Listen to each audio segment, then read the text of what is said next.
Sooner fans, Longhorn Nation, welcome to episode 210, the Bevo Podcast, the only podcast exclusively dedicated to covering the greatest rivalry in college football, the University of Texas and the University of Oklahoma. I'm here with my man, Kevin Miller. I am John Whitson. Kevin, in August of this year, you asked me to pick the record for the Oklahoma Sooners. You said, John, you got to put your money where your mouth is. And then when I told you 10-2 in the regular season, you laughed at me, Kevin. You laughed at me and said, there's no way in hell this is going to happen. You'd have no idea what you're talking about. And yet today, on November 16th, the Oklahoma Sooners set on the precipice of achieving a 10-2 regular season with this schedule. They still have to beat Missouri. They still have to beat LSU. But Kevin, last night, they took down the king in his castle. They beat Big Bad Bama for the second year in a row in a much different ball game with a whole lot to talk about, which we're going to get into all of it. But Kevin, I think I need some kudos for believing in the University of Oklahoma. Can I hear you? Can I hear some, Kevin? Well, please? I will congratulate you on going 10-2 when you go 10-2. First, and for the record, I didn't laugh at you. I disagreed with you. I had you guys going 8-4. I sensed some inner laughter, Kevin. I No. sensed some inner laughter. I sensed some Texas. You picked them. You picked them to go 10-2 last year. You always pick 10-2. I sensed some Texas Longhorn arrogance oozing out of you when I told you how it would look this year. Kevin, I'm right. You were wrong. Just say you're wrong. That's all I want to hear from you. I'll say I'm wrong once. It's 100% official that I'm wrong. I'm man enough to prove that to admit when I'm wrong. Because trust me, I'm about to do lots of that when we talk about Texas. Because I was wrong about a lot. Don't forget your picks this week, too. You're going to have to eat a little. Well, this whole season has been the twilight zone in college football. And you know that. I'm over 500. Is that more than the twilight zone? Which is why it's the twilight zone.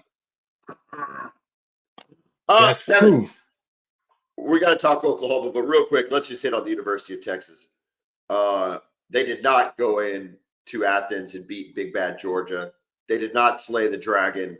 They did not do whatever it needs to be. They fall to 0-3 against Georgia in the SEC anyway. I don't know what the all-time record is. If there's, had y'all ever played them until last year? Yeah, they played a few times, but I mean, nothing. We're talking back in the early 1980s, probably. 0-3 in the SEC against Georgia. 100% Steve Sarkisian's bugaboo. Arch did not lose you the game. We'll talk about this. Won't be an Arch bashing session. We'll talk about things he could have done different, but this won't be an Arch bashing session. I think you got outcoached. At the end of the day, I think you got outcoached. It wasn't even close. And what's unbelievable about the Texas game is that it was 14-10 at the end of the third quarter. Yes, correct. And we'll get into the details of it, but just the sequence that happened after that part is it's unbelievable. And it's really bad on Sark, and it's really a masterclass by Kirby Smart. So we'll get there. We'll get into it. Real quick. I don't know that I was rooting for Georgia. I was rooting for Texas to lose. Okay? Understood. Yeah. I wasn't rooting for Georgia. But Kirby Smart on the sidelines had me questioning if I should go ahead and root for Georgia to lose. Because he is a butthole, Kevin. There's really not any other way to describe it. I cannot stand that man. And the calls he gets, we're going to talk about the officiating, the calls, the random timeouts he's able to cajole out of. It is correct. Weird. And that one, we'll get to it, but it was massive. What massive. He did there and what that led to. Yes. Without having to use it. He got a timeout without having to use the timeout. Yeah, put a pin in that, because that, I think, not only was it pivotal, but it's evidence to the fact that he's a butthole. All right, Kevin, let's head down to Tuscaloosa, Alabama. Oh, Oklahoma 23, Alabama 21. Let's look at some stats, and we'll start the conversation with some stats, Kevin. Alabama had more passing yards, 326 to 138. Alabama had more rushing yards, not by much, 80 to 74. Alabama had more receiving touchdowns, 1 to 0. Alabama had more rushing touchdowns, 2 to 0. Can you explain how Alabama loses this game with what I just said out loud? Yes, I can, John. 3 turnovers to 0. That's how you lose that game. That is it. There's nothing else really. We'll break it down, of course, but there's nothing else to discuss. 3 turnovers for the Tide, 0 for the Sooners. Ball game. Look, we said, I mean, not only did this podcast say it, but really anything we listened to, talked about the fact that Oklahoma's got to secure the ball. We can't turn over the ball in Alabama because, this is a different breed of talent. Kalen DeBoer is a different kind of coach. You're not able to be careless with the football. Look, I have talked for years about what Georgia, let's go back to Georgia, but what Georgia and before that Alabama has done with quarterbacks is they have had quarterbacks that do not lose them football games. They have quarterbacks that make enough plays, or had quarterbacks that make enough plays to win the game. And people would, talk crap on Stetson Bennett for being a, game manager. Yeah, we're going back to Greg McElroy, AJ McCarron. Yep. And Jacob Coker. Now, I actually think John Mateer is better than Jacob Coker. That's no joke on that guy, right? But I think Mateer is a better quarterback than those guys. I think we've seen highlights of that to know that he's got some of that in him. For whatever reason, it's not there. But what he did do yesterday was not screw up and lose us this ball game. He missed some open receivers. He missed some opportunities. He did not screw up. He didn't put the ball in jeopardy in terms of running it. He did not put the ball in jeopardy in terms of throwing it. And then obviously the running backs held on the ball. Now they didn't have very many opportunities to fumble it because, of course, why would Ben Arbuckle run the ball in a very tight game? We're going to talk about that. But I think John Mateer did what he had to do to win the game. And I agree. I love it. I thought he only had one dangerous throw the entire game. That one kind of would have been a pick six that Alabama dropped. Other than that, though, a clean football game. And then the defense for Oklahoma, talking about the quarterback on the other side. Look, Ty Simpson, similarly to Aguilar, had a good passing day, 326 yards. He did have an interception, a costly interception in the first half. But it was a good passing game. But he gets to the second half, Kevin, 80 yards passing in the second half. Yeah, it was a different story. I thought you changed up some looks. Because if you look at it, in the first half, he was able to get the ball out really quickly. Correct. Right? And you can see that was a game plan, so your rush wouldn't get there. In the second half, though, the looks were different. You guys were kind of jumping on some of those short routes, flooding some of those zones that they were lacking to hit. Quickly took Jeremy Bernard out of the game for the most part in the second half, and he struggled. You could see him having to hold on to the ball longer. The rush, which made the rush, get effective for Oklahoma. So, second game in a row where you've had the opposing quarterback really flustered in the second half. Kevin, I don't know what this even means, except that defensive performance was done or accomplished without two of our best players on defense, maybe our single best player on defense, and another really, really good one in Jaden Jackson. But we didn't have our Mason Thomas. We didn't have Jaden Jackson. And that was a really dominant performance. Yeah. We held him to 80 yards for a little bit. He was out there. Did he come out? Great. Great. I didn't. Yeah. 80 yards rushing. 80 yards rushing we hold him to. 80 yards passing in the second half. They made their hay in the first half passing the ball. But it was a kind of a bend, don't break scenario, especially there at the end of the half with that field goal. That, my God, if you couldn't if you didn't watch that game and know that Alabama's field goal kicker sucked by the way they talked about him, it was like that poor kid was never going to make a field goal. Correct. Well, they weren't lying though. What did you think about that dude like ripping his Yeah, I long know. snapper? You don't really like seeing that. You don't see that too often in football. Someone just chewing out a teammate like that. So obviously, the snap was high, but I felt like he still could have made the kick. I know it It might was screw up like, the timing, but Kevin, it and was I like a guess the kick was 35. blocked by Taylor Wine. It wasn't. Maybe it was blocked. It was It was definitely close to tipped. It was definitely yeah. tipped. Did you see? So, I was on Twitter a lot today because it's fun when your team wins. So you get on Twitter. Did you see the Larry Allen video? The offensive lineman for the Cowboys. Which one? No. There was one that said when the kicker yelled at the long snapper and Larry Allen told him what was up. And Larry Oh no, Allen I haven't seen this. Larry Allen grabs the kicker by the face mask and lights him up. Of course, the kicker's this tall, and Larry Allen's, the giant Yeah, that he was. 6'3", 330. Yeah. Oh my god! But he rips him. I mean, he rips him. Yeah. It's look, there's no reason to show up dudes like that. People make mistakes. No, you don't do that. Even especially right on the field. If you got to go have a discussion on the sideline, that's one thing, but never right on the field like that. And the camera was right on him too. And it just, it's you're not making kicks. You're not going the extra mile to block for that guy. That's correct. That's especially when you're the kicker. I mean, that is the least guy on the team that can do that. That can get away with that. The kicker. Yeah. You just can't do it. Tate Sandell, who is the best kicker in the country, made a no doubt about it. Made a 52-yard field goal along with a couple others.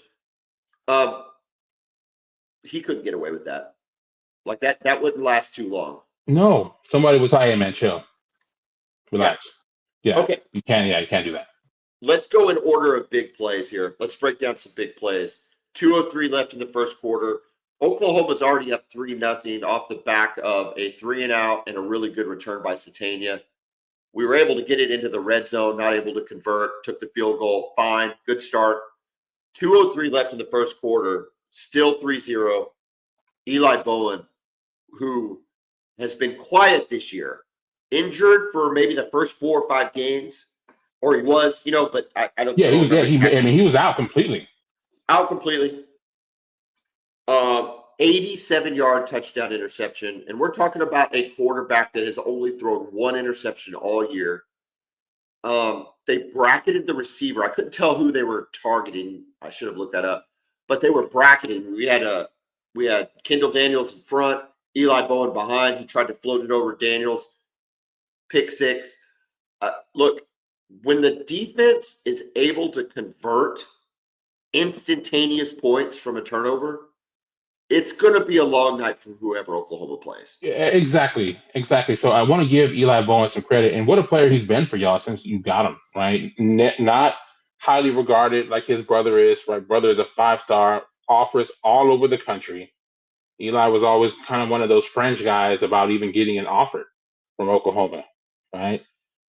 Gets there, and all he's been is a baller. Like traditionally undersized, 5'9".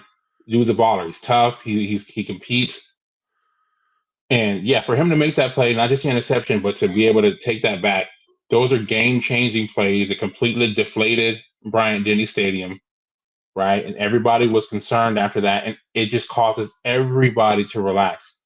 The offense is like, okay, we can be okay now. We just have to do our jobs. We don't actually have to go out.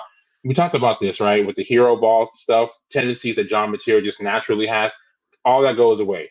He doesn't have to put on a cape. Just play your game now. Because we know our defense is going to hold these guys down. If we just go out and do our jobs, we're going to be okay. 8:34 left in the second quarter. The score at this point is 10-7. And we punt to Ryan Williams. And I believe it was Hardy. I think it was Hardy, right? Yeah, who knocked it out. Yeah. Has a perfect punch out of the ball. It was just one of those It was really similar to the one that Xavier Robinson coughed up against Tennessee. It was just another. I feel like I'm seeing more of that this year than I've ever seen. Yeah. Just these perfectly timed haymakers, and we're able to pick that ball up. A couple plays later, I think John Mateer from 20 yards carrying Bama defenders. I mean, talk about get a team fired up. Is when your quarterback is carrying Bama defenders into Bama's end zone in Tuscaloosa for a touchdown. Look, the guy only threw for 138 yards, but there's no doubt who the leader is on the offensive side of the ball. Oh, for when sure. he takes that on like that. I mean, that not only was that huge, but it sent a message like, correct. We're every bit as tough as you are, Alabama. For sure. And let's talk about the punt return. I thought, first of all, Ryan Williams trying to make a play, right? I give the kid credit. He's so shifty, man. I mean, he's dodging and juking guys, but he's doing too much. At one point, once you're surrounded, you got to go down. He's fighting for yards. When there's nothing else there, he gets hit. And the board was really upset with him for fumbling that ball. And it's a huge play to have a special teams turnover to set up the team that you just forced to punt in the red zone. And you guys did a really good job of converting and punishing them for their mistake. 20-yard run. I think when you play against someone like Mateer, you don't realize how big he is until you're actually on the field with him. I remember, back in the day when Vince Young would play, it's like you watch him on tape. And then I remember the Rose Bowl against Michigan. The Michigan players were just like, they couldn't believe how fast this guy was.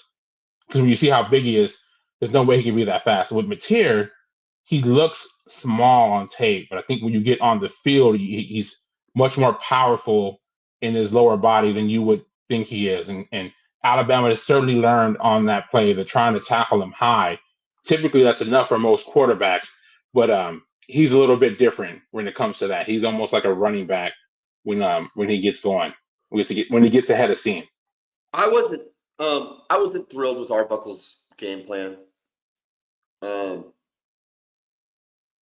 I think I had it pulled up here. We're only talking 10 rushes for. Hold on, I'm going to pull it up. 10 rushes for Xavier Robinson, which I know he got dinged up a bit. He did. Hurt his knee. I was surprised he came back in. I think if it had been another game earlier in the year, I don't even know if he would have came back in. The way he was looking around. Yes, and 100%. If it had been another game,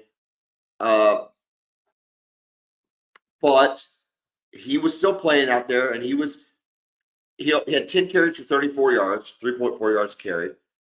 Torrey Blaylock only got 4, but that means 14 carries.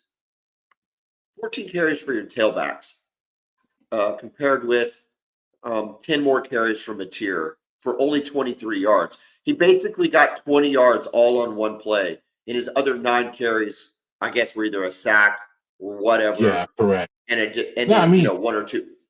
I just for the second straight. Why not run the ball? Why not run the ball? Yeah, I don't know what he's doing, and it just shows how good you guys have been on defense and on special teams, right? And we're talking about you get the turnover on special teams. You've gotten some great returns all year, really, from Satania. Yeah. Right. And he had a big kickoff return. He had a couple of big kickoff returns. And, the punt return game has been great for him. You're so good. And your kicker he just can't miss. Right. So you've been so good on defense and special teams that it's just masking over the fact that the offense has been really, really poor. Yes. The last several games. Right. Yeah. I mean, you were better in the South Carolina game. But really, since John Mateer has come back from his injury. Look. When your defense, it's kind of like what we talked about last year. Okay, the defense was good, offense was bad, but more to the point, the offense would turn the ball over at just the most inopportune times. Yes. Tennessee game, Missouri game, just plenty of times that they were turning the ball over, and your offense is not good enough to cover. So from a ball security standpoint, very, very good job by the offense. Let's face it, no turnovers against an Alabama team. It's fantastic. However, there's a lack of dynamic plays. The passing game, I feel like there's an invisible fence set up 7 yards past the line of scrimmage where our receivers aren't allowed to go past. Yeah. And There's been no deep shots. No deep shots. And I guess the weird part about it is it's not like you haven't been protecting well. Your protection has gotten better. Like your Material's not running for his life when he's dropping back. Part of the problem, though, is Material gets happy feet in the pocket. Yes. And he bails on the pocket a little early. Yeah. Clean pockets, too. Clean pockets. He had a couple clean pockets. And when he does that, he picks a side, and then it eliminates a whole side of the field for him to be able to throw to. So yeah, that's there's plenty of issues there. But as far as play calls go, Kevin, just run the ball. I mean, you're up 17-7. You're up. Yeah, just run it. You're up 20 Just be creative. 14. Mix it up. Run inside zone. Run counter. You've got offensive linemen that can run that.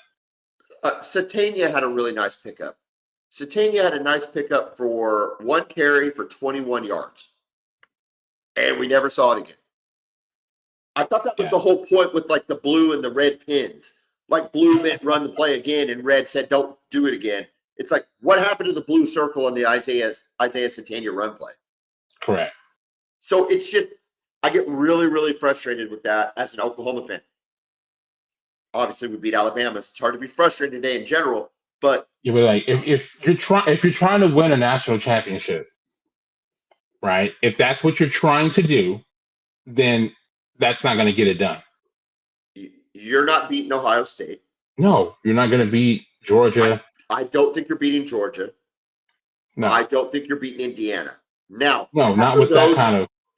After those 3, I think defense and special teams and ball security can compete with just about anybody that's left. Correct. Right? Yes.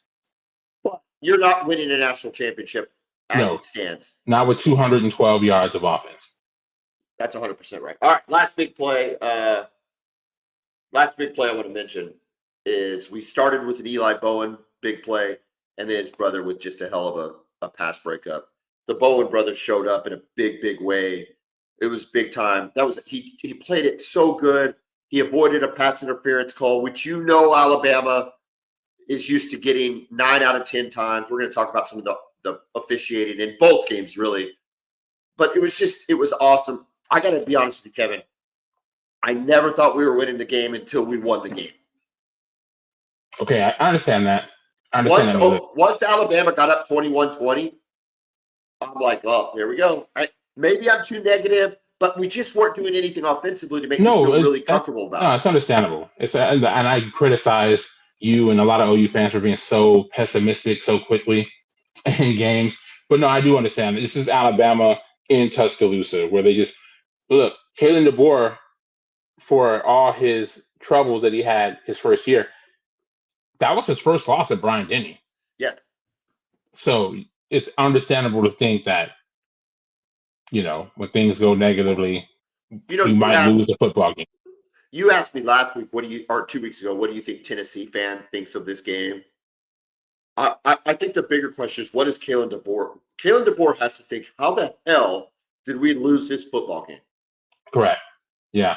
But he just got to look at those 3 turnovers, man. The interception. Yeah. And then not just the interception, the fact that he returned it 87 yards. That's the problem. If they would have tackled Eli Bowen, odds are you don't go down 87 yards on a drive and get a touchdown. The closest person to tackle him was Ty Simpson. Yeah. They had a lineman that actually tackled him, which I couldn't believe. Yeah, this dude ran that fast and that hard, actually tackled him as he was falling into the end zone. But again, that's probably what has his head spinning. The fact that not just he threw an interception, he was able to return it. And it wasn't like one of those clear where he throws a quick out and the corner jumps around and just runs straight up the sideline. No, he had to weave through traffic and, guys running down. So it was kind of like the R. Mason Thomas play last week. It was just set up a return, like a punt return. It's kind of like what you said, a slow developing pick six. It was slow developing. It just touchdown. Correct. Yeah.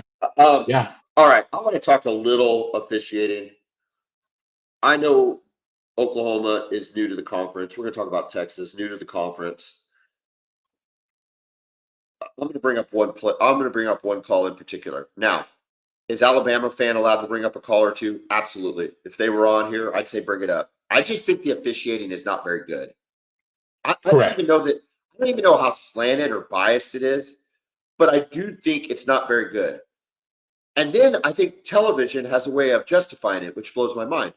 So it was some point in the second quarter, John Mateer's in the pocket, goes back to throws an incomplete pass or whatever, and he literally gets grabbed in the face mask. Any other field in America, from Pee Wee to the NFL, it's a face mask call 1,000% of the time. And that was a very critical call because I think it was like 3rd down and 7 and all this kind of stuff. It was a 3rd down. And it was like, oh, well, it was incidental. I can't tell you. If it's incidental, it's still hands to the head, still hands to the face of the quarterback. Like, you can justify it about 100 different ways in order to throw the flag. There's not a lot of justification for picking the flag up. Like, it just doesn't make any sense. And then, if you missed the call, that's one thing. If you didn't see it, but you threw the flag or you picked it up, his hand hit his face mask and his helmet went down. And then that's a face mask all day long. You got Greg McElroy, who I thought was fine on the call, by the way. I was never bugged by McElroy. You got Greg McElroy on the call, and he goes to the rules analyst. And Sean, or is it Sean McDonough too, right? They go to the rules analyst. And the rules analyst is like, yeah, I think it was a good call. Looked incidental. I'm like, I have watched football for 37 years of my life. And I can't tell. I've seen missed calls, but not one where the flag goes down on when it's clearly, it was just like, and now, obviously, as an OU fan, you're like, oh, we're being hosed. I think they're that bad, Kevin. I really do. I'm not like, I'm not giving them a pass for sucking. I mean, I'm saying I don't think they're just suck, period. Yeah, there's not like necessarily a bias. It's more ineptitude than it is biased. Yeah. That's just a wrong call, though. You're a Texas fan. You don't care. You don't care about Oklahoma whether they get a call or not. That was the wrong call, right? It was the wrong. Yes. Like, again, like we both said at this point, if you miss it, that's one thing. But when you see it, you throw the flag and then you pick up the flag and say there is no foul for offensive face mask. Excuse, what are you talking about? Yeah. What are you seeing here? So it's horrible. We talked about that. It's like even the block on the back that benefited Texas in the Red River Shootout. Yes. It's pretty clear. Well, right. And obviously I'm happy that he missed it. And what'd you think about that crackback block by Caden Helms that they called crackback? I mean, I think they base it on, I guess, the reaction, but I didn't think it was a block in the back. I didn't think it was an illegal block at all. No. They said it was a legal blindside block. Yeah. I didn't think that's what that was. I think he was on his side. Let me explain something, Kevin. My daughter plays freshman basketball. She plays up at the top of the zone. They're running 2-3 zone. They're not great. They did win on Saturday, so it was a good Saturday, good sports day on Saturday. She's growing. She's getting a little bit bigger, but she's still slight, especially for basketball. Especially now we're getting into 14, 15-year-old girls there's some good-sized girls playing freshman ball.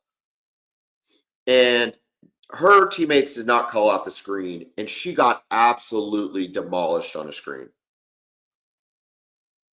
Just lit up. And that's in freshman basketball. And the ref literally told her to get up. And we're calling, like, at what point is it not football anymore? I just don't understand it. That's so weird to me. I understand why the rule exists, right? Because I watched some football clips earlier, and it's a play from 2004, and it's this receiver comes and guy just gets decleated. And I was telling her, you can't do that anymore. It's because, guys are getting stretchered off after plays like that, right? But that was not what happened on Saturday. Was not that. It was just a block from the side. Okay. Oklahoma, big win. It's going to thrust them squarely into the college football playoff. We're going to talk about their positioning. Let's move to Athens, Georgia. I started with stats for Oklahoma. Let's start with a stat for Texas. I'm going to read the stat to you, Kevin. And I can't believe it. I cannot believe it.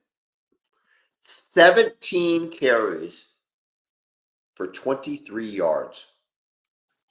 If you eliminate the negative yards, whatever sack yardage maybe he had, Arch had, you had 17 carries for 40 yards.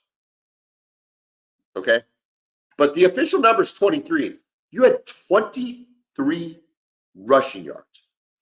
Now, before you try to explain that away by saying Sark has potential as a play caller, I want to also say you entered the fourth quarter at 14-10. The game was not out of control at any point through the first three quarters. Now, I think Texas played very poorly, especially in that first quarter. We can talk about it, but the game was never out of control. You can't panic and completely abandon the run game if you want to expect to win in this league. Look, I'm not happy with the way Oklahoma ran the ball either, but they had 75 yards, which is 50 more than y'all had. On less carries too. I just don't understand how a Texas offense with Trey Wisner and an improved offensive line just refuses to commit to the run game, refuses to run it at all, makes their, first-year starter, you always talk about he hadn't had the experience, put the ball in his hands. He had to throw it 43 times. It just doesn't make winning sense to me, Kevin. I don't understand it. Of course, he didn't do that against Oklahoma. He ran the ball against Oklahoma. Trey Wisner had a great running game against Oklahoma.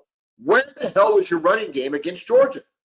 Well, I mean, they have a great run defense, but everything about this game Oklahoma has a coaching. Great run. Kevin, Oklahoma has a great run defense. Yes, they're elite. I think Georgia's really, really good. Again, but I'm just giving them credit, real quick. But everything about this game was just an absolute disaster from a coaching standpoint. And it started from the beginning. We're coming off a bye week, right? And you think, okay, well, we have time to fix some things. We come out, the first play, the last two games, we've ran a variation of the same play. Swing pass to Ryan Wingo against Mississippi State, and this is from the 25-yard line. Swing pass to Wingo, he goes to the 5-yard line against Mississippi State, actually down to the 2-yard line.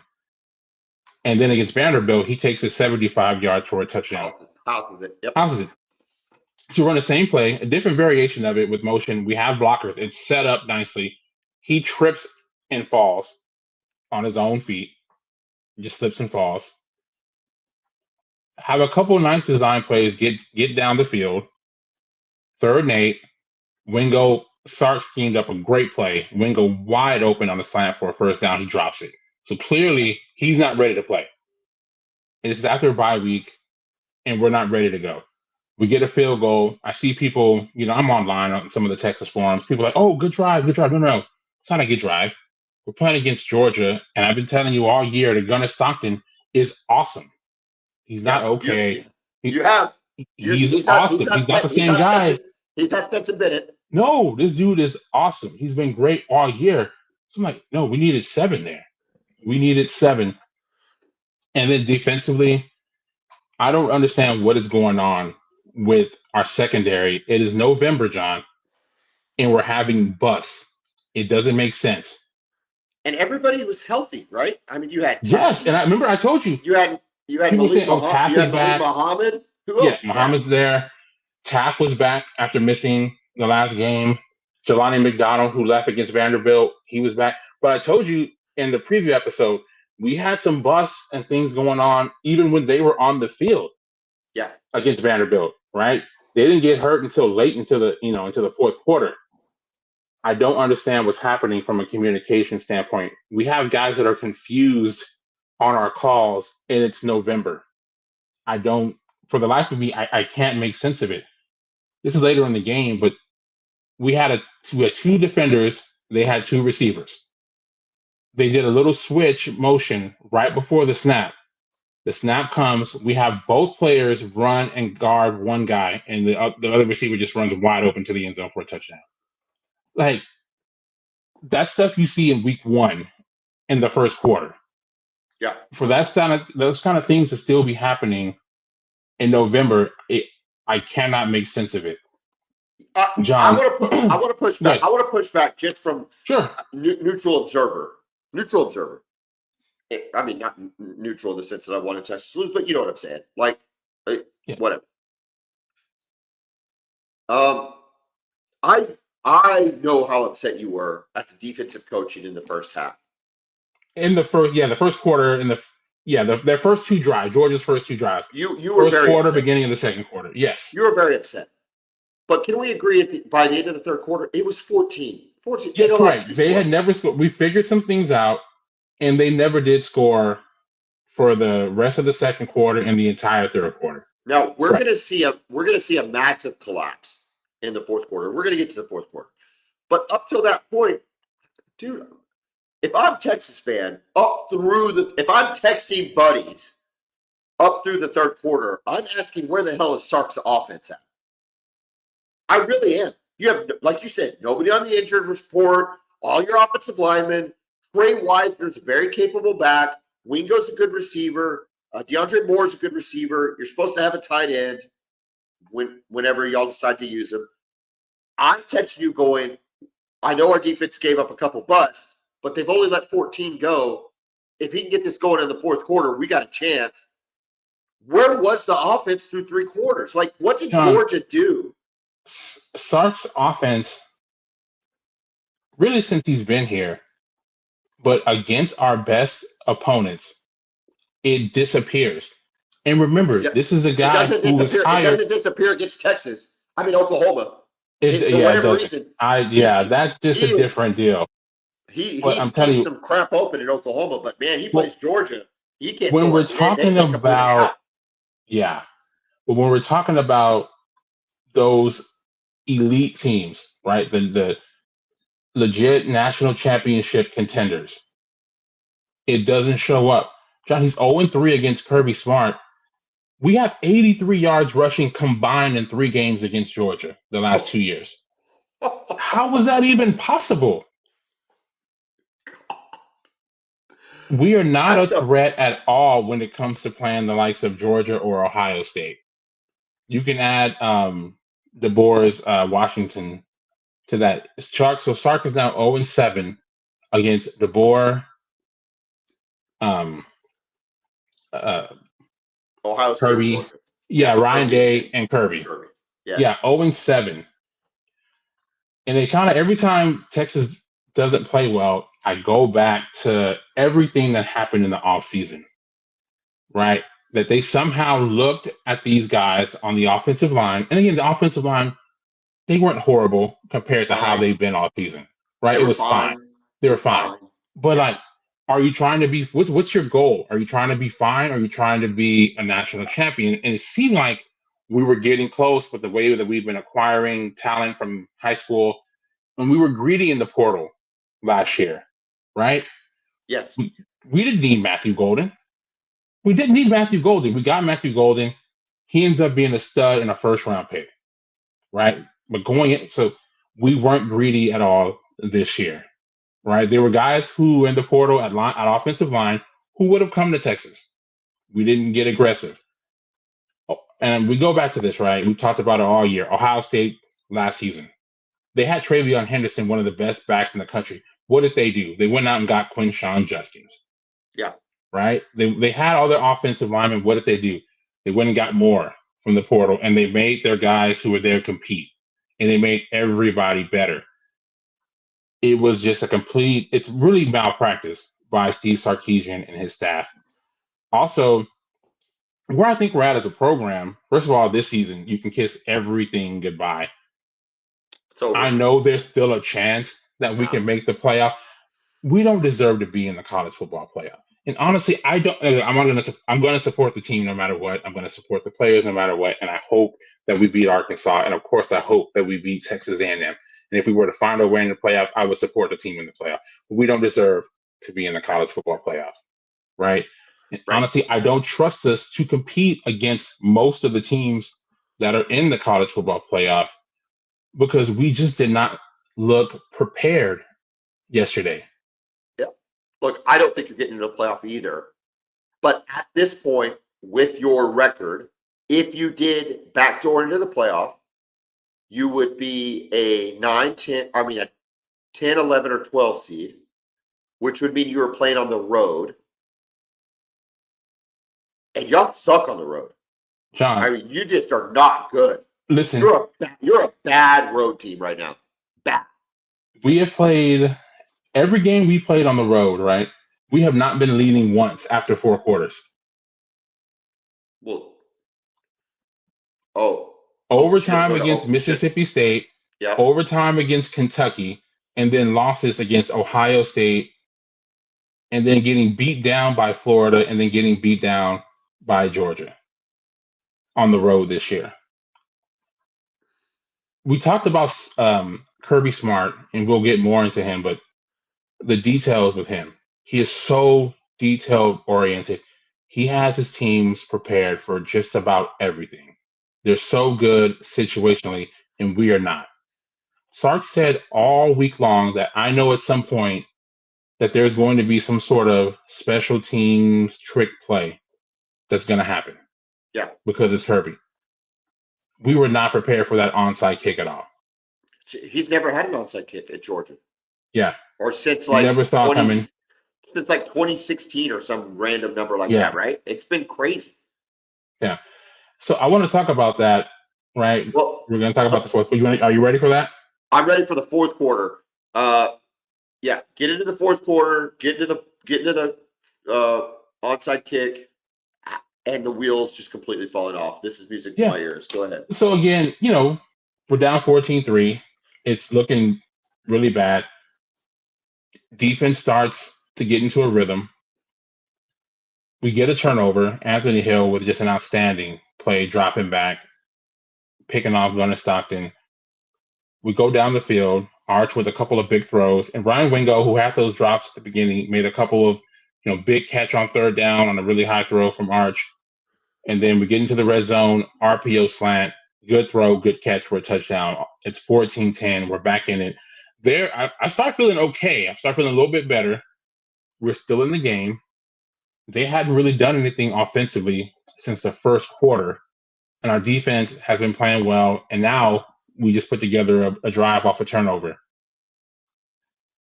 I got to give Kirby Smart credit here, right? He sensed this too. They're coming back. We got to take over here. We force them off the field on third down. Their running back, Cass Jones, on a swing pass, kind of tiptoes the sideline. It's fourth down. He's clearly short. And then Kirby, for all his brilliance, right? No one's better at working the officials in college football than Kirby Smart is. He just wears it's fourth them down. He's got his punt unit on the field. He goes over to the officials, asks for a review. They don't buzz down. They ask him for a review. They stop the game to review this spot that was clearly short. So he gets essentially a timeout without having to use one of his 3 allotted timeouts. So during that timeout, he's over there. They're plotting on what to do here on fourth down. And they go for it on fourth down. They line up. I'm not sure if they're going to run a play or not. They run a play, and it was a nice, well-designed play with the end around. They get the first down.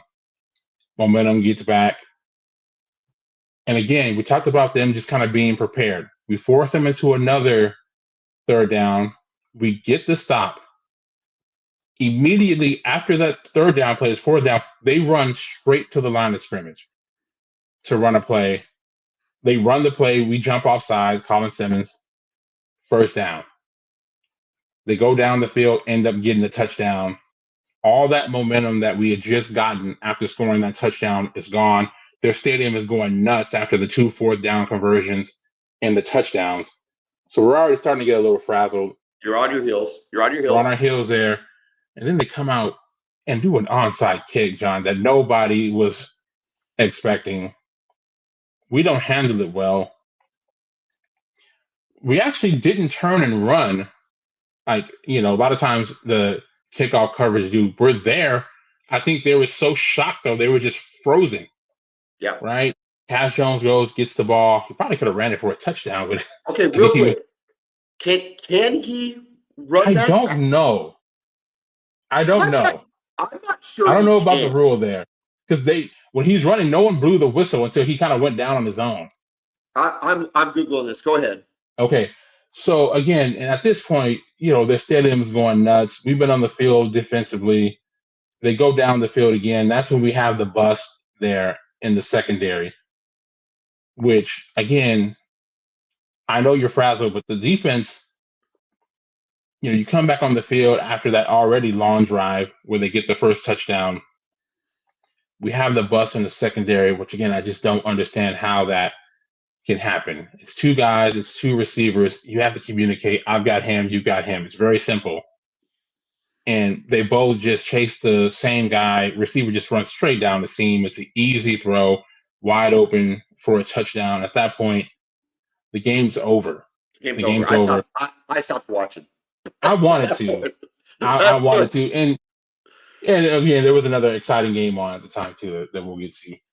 But yeah, the game's over. We went all so long without being on the field offensively. I mean, it felt like it was 30 to 40 minutes of real time from the time we scored that touchdown to make it 14-10, and the offense got back on our offense got back on the field again, and it was 28-10.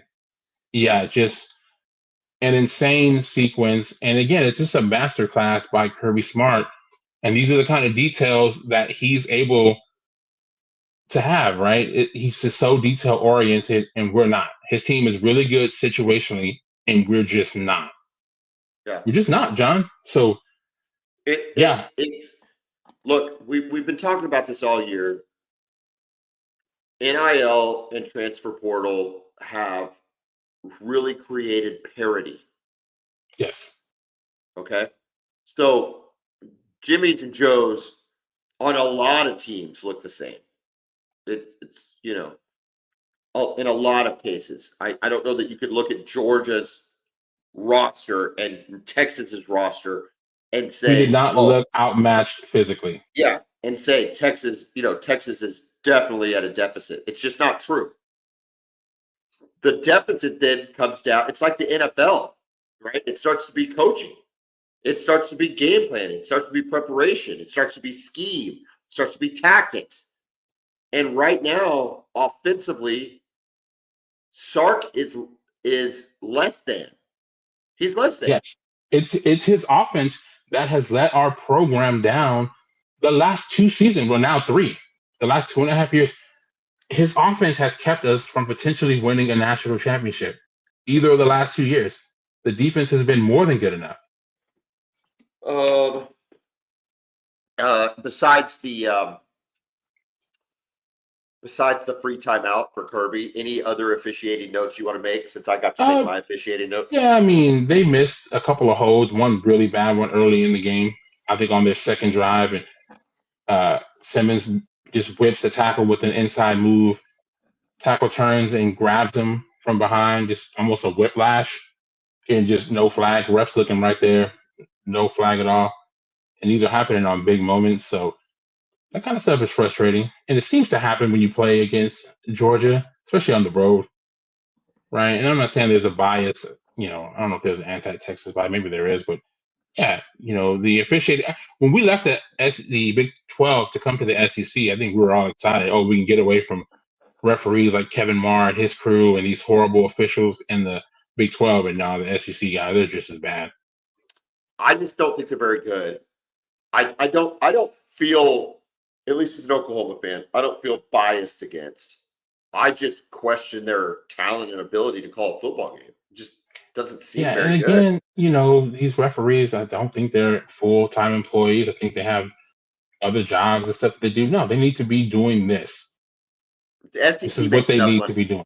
I don't care about other conferences. I don't care about other conferences. But the SEC makes enough money to fully fund and pay for their officials to be full-time officials. Now, does that mean they could also call NFL games? Sure, whatever. But no, they need to be, and they need to spend their days learning how to officiate games properly. What is a Yeah. hold and what is not?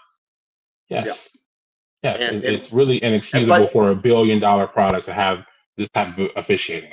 to your point with Kirby though, and the calls he gets, he's just one of those coaches. I'm telling you, man, he just wears officials out Yeah. from the opening kick till the end of the deal. You watch him; he's wearing them out. And And the crazy thing is, I don't even feel like he was at his worst yesterday. I feel like he was relatively calm compared to how he usually is with officials. He wasn't yelling at them and jumping up and down. He wasn't going crazy like he did in Austin last year. He seems a lot more composed. And I honestly, I feel like he just knew that when he's coaching against Sark, man, he's like, we got nothing to worry about here. Honestly, it's I mean, it's it's fascinating. such a different level when it comes to game planning, the little details, situational football. And again, we come back to this. We talked to this about Sark. Is like, I think he's so consumed. And you used to say this about Lincoln Riley when he was at Oklahoma. You're so consumed with the offense and your next play call that you really can't oversee the game. You can't really manage the game. You can't manage those little details like that when you're worried about your script or what your next play call is going to be. What am I going to call on third down here? What am I going to call if they have a 3-man front and they have 7 DBs on the field? You're worried about that kind of thing, even when the defense is on the field. So I don't see how he can possibly have that attention to detail on the entire game when he's so consumed with the offense. Well, he doesn't. You don't have to And see it. now you're not good at you're not that. dominant at anything. No. And then the offense isn't great. I mean, John, if you look at this, I'm just going to pull up Texas's record here. And just even this year. Real quick. Go ahead. While you're pulling that up, you cannot return a recovered onside. Okay, you're not going to return a recovered onside. The kicking team, it is a dead ball where the kicking team recovers it. So okay. I think Fowler might have said something like, "Man, if he'd have kept on his feet, he could have kept going." Yeah, could have kept going. Like, I don't know. Yeah, I thought about that too. Like, all right. So when Sark faces a team that has what I like to call elite level talent on it, right? And I'm going to leave Oklahoma out of this because this is a rivalry game. It's just a different deal, right? We play each other every year. Georgia this year, 10 points. 10 points. I'm going to include Florida in this, 21 points. Most of those came late after you were getting blown out. Yeah. Right? Ohio State and Columbus, 7 points. 7 points. And I know it was a one-score game. They had the training wheels on Julian Sand. Yeah. Right. And again, they felt confident enough that we can handle Texas to where you don't have to put it all out there offensively. Right. Right. Yep. Last year, I'm gonna go back to last year. All right. Ohio State in the playoff, 14 points. 14 points against Ohio State. Georgia last year in the regular season, 15 points in Austin. And then 19 points in overtime in the SEC championship game. And this is from someone who's supposed to be, an offensive guru, a mastermind, right? Yep. That's not what it is. And again, you've had a championship level defense the last 2 years, and the offense has been what's held them back. Kevin, we'll talk some more about this at the end, what this means for Texas's postseason hopes, if any. But let's take a minute and thank our sponsors. If you've had a loss like Texas suffered to Georgia last night, to your home or your business, and you've had to file an insurance claim, I guarantee you want to feel like a winner, like Oklahoma felt last night in Tuscaloosa, Alabama. And to feel like a winner, you want to call Brown O'Haver, 405-735-5510. They get you more money for your clients. I mean, more money for your claim than you typically get on your own. So as Kevin was describing the lack of offensive production for Texas, when you hire Brown O'Haver, you are getting Indiana and Ryan and Ohio State like performance for your claim in terms of money accrued for your loss. So again, if you've had a loss to your home or your business, you've had to file an insurance claim for, call Brown O'Haver, 405-735-5510. Also, big hailstorm came through the Oklahoma City metro area recently. If your roof has been affected by that, you need to give Pioneer Roofing a call. They will go out, they'll give you a free inspection. They will let you know if your roof needs to be replaced, if your roof may need a small repair, or if your roof is just fine and you don't need any work at all. They'll give you a free, honest evaluation on your roof. Give them a call, 405-549-2712. Kevin, insult to injury with your loss yesterday. So Texas loses dramatic fashion in the fourth quarter. You detailed it in great specificity. In addition to that, Kevin, you went 0-5 on your picks. You Sounds about had right. Alabama covering. You had Texas covering. You had Pittsburgh covering. You had USC covering. And you had Ole Miss covering. Twilight And Zone this year. you were wrong on all of them. I, on the other hand, Kevin, am 4-1, with my only loss being the Ole Miss loss. You and I both picked Ole Miss. I had OU, Georgia, Notre Dame, and SC. 32-25-1 for me. 21-37-2 for you. Just an absolute disaster of a year. Okay, Oregon beats Minnesota 42-13. Clemson knocks Louisville out of any sort of playoff contention and probably any sort of conference contention with a 2019 win, which is exactly what we think is happening in the ACC. Ohio State rolls at UCLA, or was that game at UCLA or was it Ohio State? No, it was in Columbus. Rolls 48-10. Indiana rolls over Wisconsin. A little bit of a slow start, 31-7. In what some could call the game of the day, maybe, if you're not an OU fan, South Carolina's up 30-3 to end the half. A&M rises from the ashes of defeat to claw all the way back. And Kevin, I'm sitting there watching this game in the fourth quarter. I didn't watch the first half, but I watched most of the third quarter and all the fourth quarter. And I was struck by Lenoris Sellers playing absolutely terrible quarterback in the fourth quarter. I don't know what they did to get 30-3. I imagine it involves some really good plays from him, but he must have used it all up in the first half. He was terrible. It goes back to what he did against Oklahoma. He's taking sacks, not throwing the ball away. Then in the final sequence, he's trying to pick up fourth down, trying to run the ball. Yeah, it's like fourth and 16, and he's trying to run. I'm like, dude, you got to just throw it up. Just throw it to a receiver. What is up with that kid, man? And listen, this is a guy who is so talented. It's being spoken of as a potential, first round pick in the NFL draft. He is not ready. His awareness level right now, even if he does get drafted, you can't put him on the field. You can't put him on the field. His awareness right now is so poor situationally. And we talk about this with mobile quarterbacks. You feel like you can always make something happen. Dude, you got to throw the ball away. I mean, there's sometimes he's running to the sideline. He'll run out of bounds and take a 4-yard loss instead of just throwing the ball out of bounds. It's perplexing for a guy that talented just to have that lack of awareness.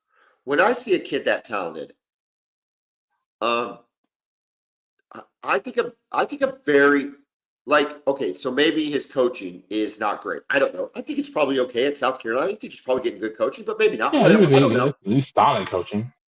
But dude, I think of little kids that I see out just throwing the ball with their dads at soccer games and stuff like that. You watch these kids that really watch football, right? These kind of nerdy little kids that just eat the game up. They watch a lot of football. So they see what their heroes do. And I think about like a Lamar Jackson. I'm thinking if I'm the Norris Sellers, I'm looking at Lamar Jackson and thinking about modeling my game, right? Or it doesn't have to be, he could also model his game after a Josh Allen, somebody like that. It doesn't matter. Yeah. But a mobile, big-armed quarterback. And if you watch Lamar, he throws the ball away a lot. He does not risk every single play to try to make every single play is not a do or die situation. Yeah. And so I would think by default, he would be watching some of these guys and mimicking their behavior, but he doesn't do it, man. He looks like a middle school quarterback in the pocket that if it's not, I don't know. If I'm a South Carolina fan, I'm just wondering, I'm like, what? How is this possible? I don't know. I feel frustrated for South Carolina. That I don't like A&M. Me too. And we talked about the year from hell. We talked about them having the year from hell in the last episode. It just got worse. It would have been better for them to just lose the game 33-0 than to be up by 27 points at halftime and then just not even show up. And give A&M credit, man. They are second year with Mike Elko. And I told you, I always thought Mike Elko was a good coach. Yep, I just think he's a good coach. Yeah, he's goofy, right? He's goofy, but he's a good football coach. They're on the brink of an undefeated regular season. Yeah, that's unbelievable. Texas A&M. Jimbo Fisher. To think Jimbo Fisher was never able to even get close. No, he was never close. It was never like a game or two here. No, he was never close. Yes. And Elko could still lose, and I think he probably plays in the SEC championship. I'm not sure the tie breaks. Georgia has one loss. Ole Miss has one loss. They're both done, right? In the SEC. They're both done with conference play. So it's either A&M or and Bama only has one loss. So and they've only got one game left, in the SEC. A&M. They've got Samford next week, and then they go to Austin on the day after Thanksgiving. Same thing with Alabama, right? Don't they have their throwaway game next week, and then they play Correct. Auburn? And then the Iron Bowl, yeah. So there's a scenario where you have 3 one-loss teams in A&M or 4 one-loss teams. I don't know what the tiebreaker is. We're not going to get into that tonight.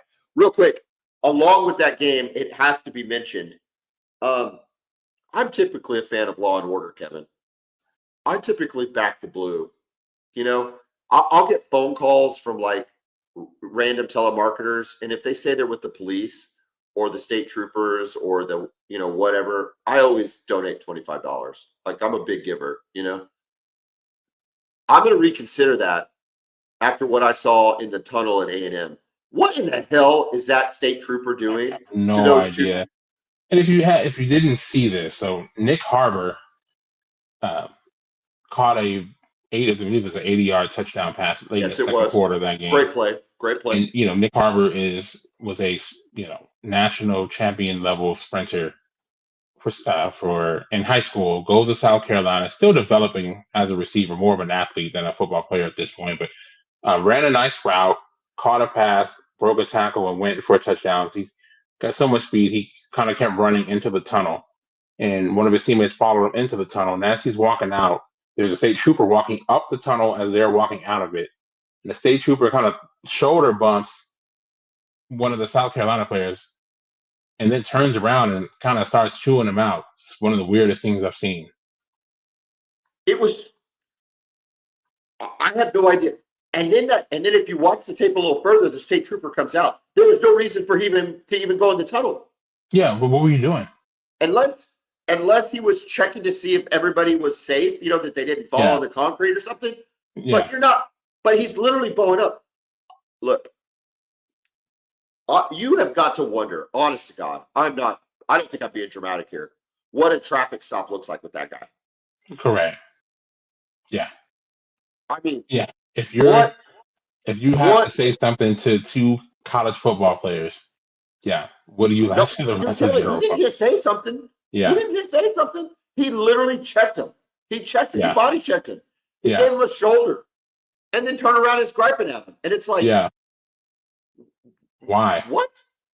So why? Whatever. Yeah. I don't know. Classic Classic Texas law enforcement. All right, stay in the state. Texas Whoa, Tech whoa, beats whoa! you. Classic Texas A&M Aggies. Yeah, we're not going to color. But that's not University Police, was it? Was it University Police? I thought it I was think a it was Texas State Trooper. Yeah.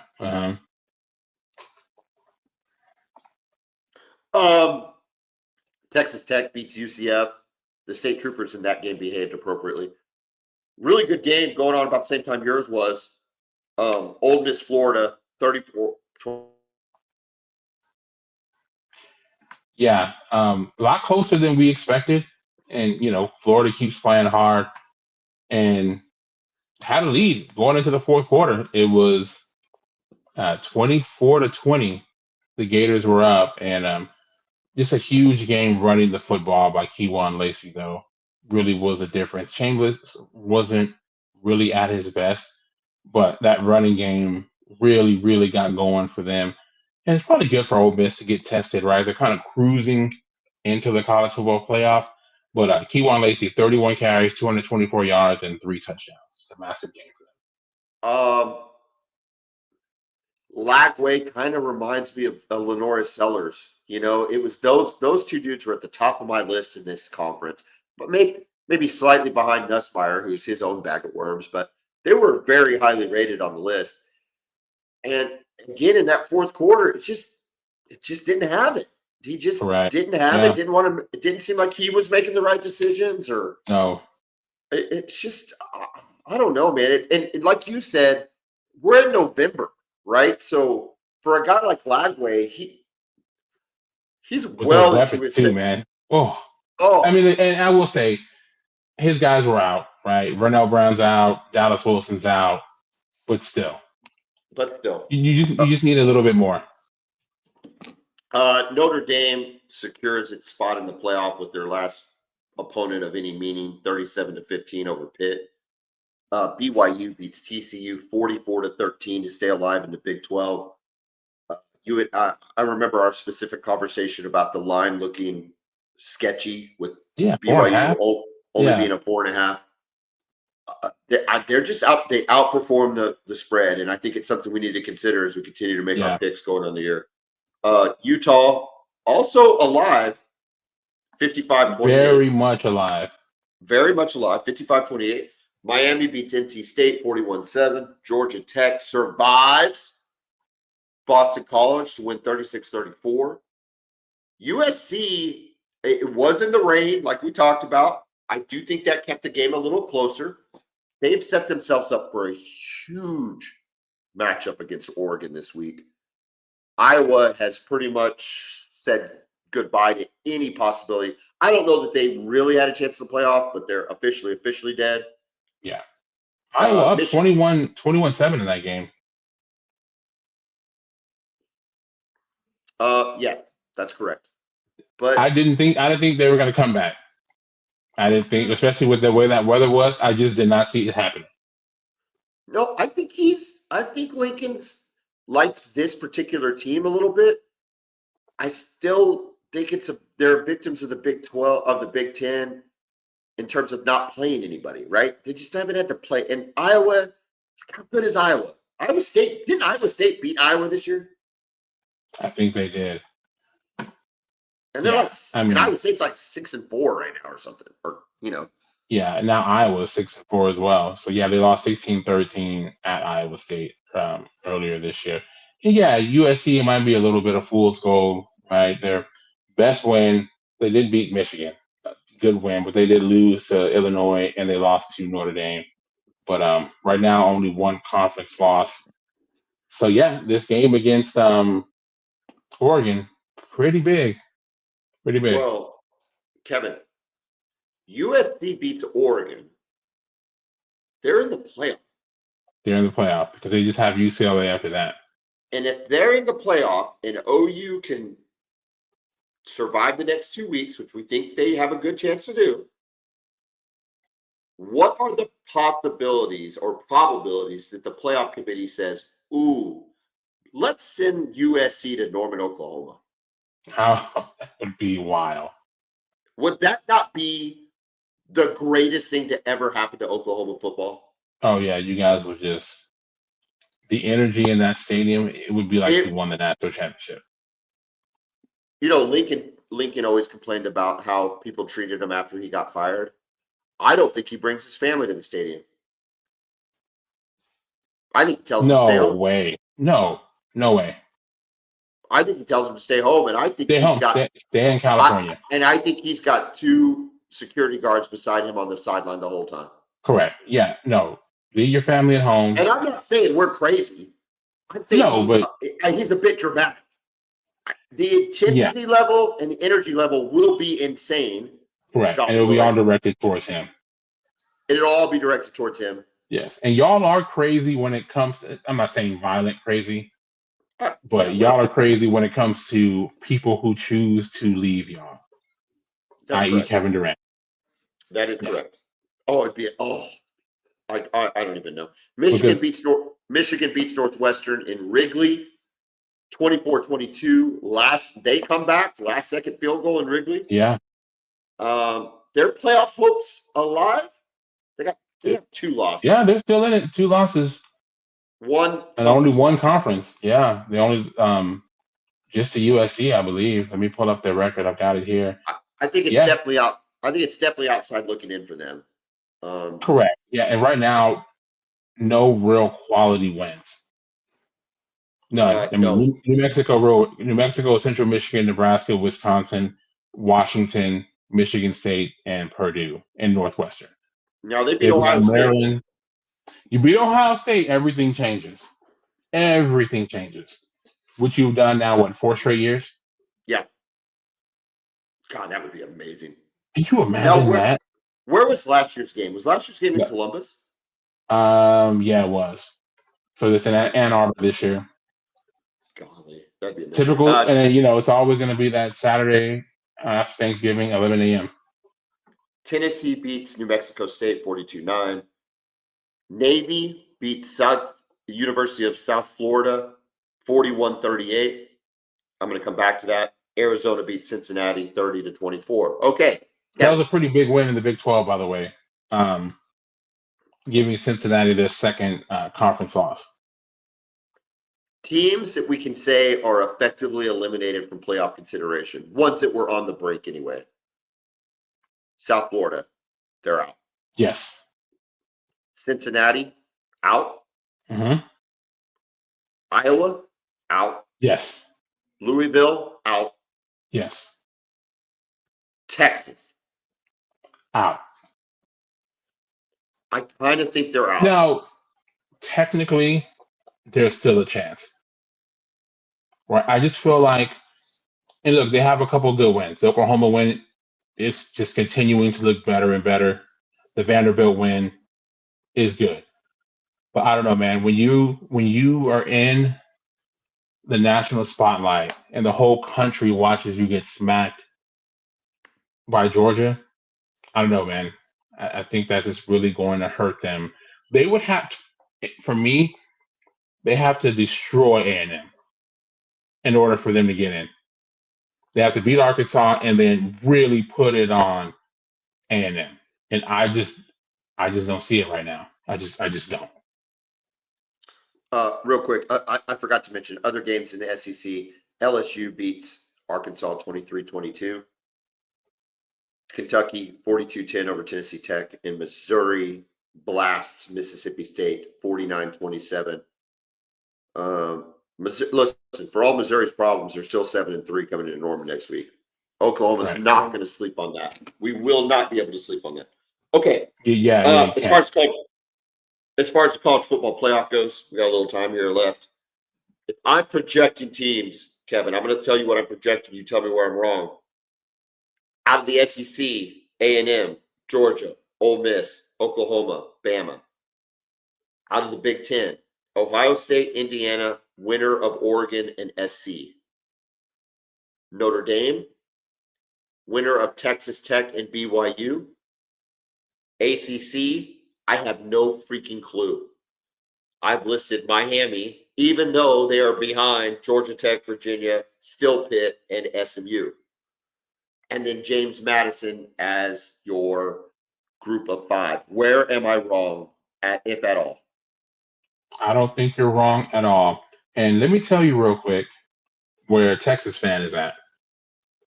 Okay. We are on the brink of having to watch a college football playoff that features the University of Oklahoma, Texas A&M University, and Texas Tech University while we're playing in the Pop Tarts Bowl. Yes. That's what we're looking at this year. Now, Oklahoma been in the playoff. It's Oklahoma. Y'all have been in the playoff several times. But to have to watch Texas A&M and Texas Tech be in the college football playoff, yes, that is down bad. Yeah, I think A&M could even. I mean, A&M even loses to you therein. Yes, yeah, I don't correct. think. I There's think they've nothing. Yeah, they're eliminated in. their margin of error has been eliminated. Yes, they're in. Uh, the only thing on the James Madison one is you could get North Texas, and that would really just seal the deal. Correct. Yeah, yeah. That Group of Five one is still Okay. up in the air, Okay. along with the ACC. I understand that the college football playoff and ESPN is contractually obligated to put a group of 5 in. But why can't we have some leadership in the sport rise up and say, no, none of these teams are ranked in the top 25. None of these teams are any good. No. I'm not being a football snob here, Kevin. They're just not any good. I don't understand how a team like James Madison can somehow consider itself, or a committee consider it, as deserving of a playoff spot from the entire pool of college football teams in the country. Correct. I completely agree. Like James Madison is going to go to, who's going to be ranked number 5? Texas Tech. Yeah, they're going to go to Lubbock and beat Texas Tech. No. They're going to go to Kyle Field. If A&M were to end up 5, and they're going to beat Texas A&M. Yeah, it's like Boise last year. And then, think about if you're Oklahoma or any of those guys at the 5, 6, 7 spot, and you're like, we finally get to host a playoff game. Oh, we get to host James Madison. Yeah, seriously. It's just a lot different than Texas being able to hosting Clemson, or Ohio State hosting Tennessee last year. Or what I'm suggesting. Oh, you get to host SC. Correct. Or I don't even know. Oh, Notre Dame, maybe. That would be amazing. Goodness. Yeah. Even OU Georgia Tech, or my God, could you imagine OU Miami? Jeez. Miami? Yeah. Oh, Michael Irvin on the sidelines. Got to bring all the legends back. Bring them all back. No. Instead, Oklahoma, you have earned the right to host. I mean, and maybe you'd want to play James Madison for the purposes of trying to win a national championship, but God, it would suck. It would suck. And I just don't get it. Also, the ACC. My God, look at these teams, Kevin. Georgia, Virginia, Pitt, and SMU. This isn't SMU from last year. No. And this isn't like last year when Boise State was legit and they had a Heisman Trophy runner-up. I mean, that was a good football team. Virginia in the playoff. Oh. All due respect. Come on, man. No due respect, Kevin. I think that's the point we're thinking. No due respect. And this isn't a plea to get. This isn't a freaking plea to get an extra SEC team or anything. I don't care where the other team comes from. I don't care who it comes from. Yeah. No. It's just stupid. So that's where we're at right now. Okay, Kevin. Final thoughts on Texas's season completely falling apart and any hope of a decent postseason happening. Where are you at? No, I mean, yeah, again, we go back to it, but everything that I've seen with Texas this year is a result of what happened in the offseason. From the lack of aggression in the transfer portal, from what I thought questionable hires staff-wise, right? We lose Blake Gideon. He's now the defensive coordinator at Georgia Tech. We bring back Dwayne Akina, who was our second. Got a quick technical glitch there. Kevin's computer faltered like the Texas offense did last night. Kevin, you were talking about the fact that you were lamenting some of the hires that were made. Yeah, just some questionable hires. We lose, Blake Gideon to the or not to the NFL, but to Georgia Tech as defensive coordinator, replacing with Dwayne Akina. What I'm seeing right now is just a back seven, a secondary, and front seven don't seem to be on the same page. I think we're really good in the front seven, the secondary, especially over the last few weeks. A lot of busts and miscommunications that are happening, just uncharacteristic stuff from what we've seen from Texas over the last few years. So I think they're going to be changes to the staff. I think they're going to be big changes to the roster. And Sark's going to have to figure out if he's going to continue to call plays or if he's going to turn that over because, like I said, I feel like in some of these big games, the details are not being focused on like we're seeing from the better teams on our schedule. Ryan Day had the humility to bring in an offensive coordinator, and they won a national championship doing it. So I think Sark is going to have to do some soul searching, even if it may be hard for him to bring in somebody who he feels like can call plays like he does, but he needs to focus on more aspects of the program, not just the offense on game day.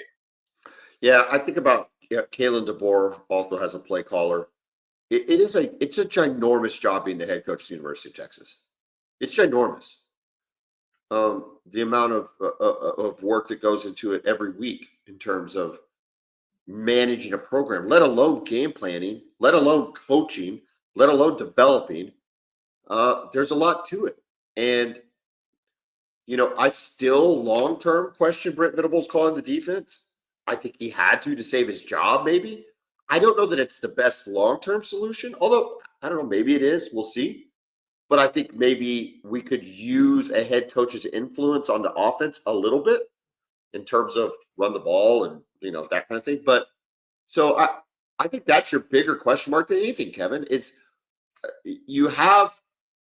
It's funny that it's at Texas, and it's funny that I'm going to use a cliched line, but Texas is an arrogant program, and Sark is an arrogant guy. Now, cocky Sark, Texas fan probably loves cocky Sark, right? The one that just gets after it and does all the stuff. But outside looking in, you see a cocky head coach not willing to change because he thinks everything he does is right. Yeah, That's not the stubborn. best. Yeah, That's college not the coaches best are the place to most be. stubborn people Yeah. on the planet. Football coaches are Uh, just like that. on our end, Oklahoma, ginormous win. Everything we want to play for is in front of us. I don't know if this is a national championship type of year, but a playoff appearance would be huge considering the Yeah, schedule, 6-7 last year.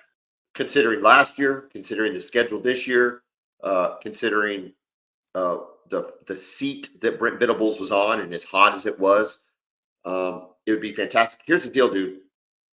You have got to put this in the rearview mirror yesterday. Like when the plane landed in Norman, it needs to be Missouri because Missouri is not a world beater by any means, but they're a good football. They're a good football team. They've got a good running game. They've got a good coach. Um, they had Oklahoma's number last year. This isn't just this is a classic trap game, as it were. You come Yeah, off you're of not playing like, the rest of the SEC is, playing the likes of Samford and the Citadel. This is a yeah. legit team that's coming to Well, Norman. you had Texas, South Carolina on the road, Ole Miss, Tennessee, Alabama. You're on the highest of highs. You're going to be ranked in the playoff. Everybody's going to tell you you're in the playoff. The whole thing. You cannot lay an egg against Missouri. You got to come out as nasty as you came out against the good teams that you played this year. And you really got to you got to take away hope from Missouri. You can't let Missouri think they have hope. And Right. we'll see. We'll see how that goes. That's what I'm excited to see. Listen, you talked about it last week. It is so fun to have your team in the conversation. It it's it is so it is a relief to have this feeling again because you're right. For the last 4 years, it's just been ho hum this time of year. Just ho hum. Right. After we lost to Oklahoma State that year, it was just like, ugh, Yeah. But now It's always we're nice right to in the be middle. playing games that matter. Yeah. And for Oklahoma fan, it's nice to be identified again as one of the big boys. Yeah. You have this fear, rational or not, that when you're not winning, are we going to be, what do people think of us? What do people think of us?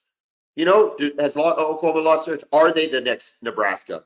Are they, going to just kind of fall to the side of college football? Are they going to get absorbed into this giant colossus of an SEC? And I think what we're seeing is no. The answer is no. Oklahoma's still Oklahoma. Texas has had their shot at it, and Texas will be back too. It's fun though. This is what we wanted in the SEC. Last night's games were what we wanted in the SEC. You wanted a different result, but you've been on the right side of some of those so far. But again, I'm glad to be playing Georgia, not playing Iowa State. And mid-November. Y'all could have lost to Kansas State or Oklahoma State just like you always did. And what fun would that have been? At least this way you were the prime time 7:30 kickoff. Oklahoma gets Missouri at 11 a.m. I don't know if that's a win or not. Real quick, just on Missouri, just real quick. Ahmad Hardy, their running back, who we talked about all year, who I thought Texas should have gone after in the transfer portal. He went for 300 yards last night. Yeah. 300. I know it's Mississippi State, but it's 300 yards in a game. No. He's no joke. No, that's what I'm saying. Yeah. Right. The switch has to be flipped to Missouri to last night. Like the minute they got off the plane, it needs to be. I don't care what happens. And thankfully, and honestly, I think him running for 300 yards is good for y'all because he'll have your attention. If you tell somebody that a guy ran for 300 yards in a conference game, he will have your attention. I think if you could get our Mason Thomas back, he plays with an edge too. Not getting to play in that Alabama game. For sure. And I think that helps. And then you've already proven you can win without him. You can win without him. You can win this game without him. And you're starting to see confidence out of our secondary, right? They've been the weakest relatively. I mean, they're not a bad secondary by any means, but but if you're going to attack some part of it, you'll take your chances with the secondary over the defensive line. Yeah, and the linebackers are very, very solid. But now you're starting to see Peyton Bowen come up with interceptions. Eli Bowen come up with interceptions. RSJ coming up with that was a nice interception by RSJ. It was a stupid pass interference. It was going to be an interception regardless. It was. Led to an Alabama touchdown. But anyway, just seeing the ball landing in the hands of our defensive backs is a really, really good feeling. Hey, one programming note, Kevin. One programming note. Special guest on Wednesday's recording. So everybody out there be paying attention. I'm not going to say it in case the special guest backs out. I'm not going to put that pressure on him or us. But either way, really special guest coming up. Should be a lot of fun this week as Oklahoma gets ready to play Missouri and Texas hosts Arkansas. Kevin, have a great week. Boomer. Hook 'em.